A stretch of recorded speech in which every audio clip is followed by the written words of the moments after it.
Hello, আসসালামু আলাইকুম। ভাইজান, আমি আটোয়ারি আলোয়াখর রাসমেলা থেকে বলছিলাম। আপনি কি আমাদের লটারির টিকিট নিয়েছেন?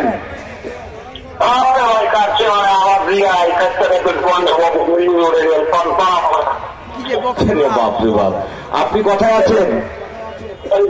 আমরা বাজারে আছি, ফকিরগঞ্জ বাজারে ক্যারামবোর্ড খেলতেছি। ক্যারামবোর্ড খেলতেছেন? হ্যাঁ, ক্যারামবোর্ড খেলতেছি। বলো,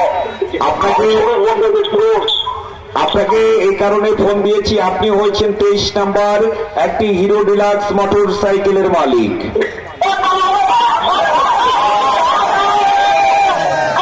খুশি তো? আপনি খুশি হয়েছেন? টিকিট নিয়ে চলে আসেন। ক্যারামবোর্ড খেলতে খেলতে হুন্ডার মালিক, কি কাণ্ড দাদা। যাই হোক, ধন্যবাদ। যে নাম্বারটি লেখা ছিল শুরু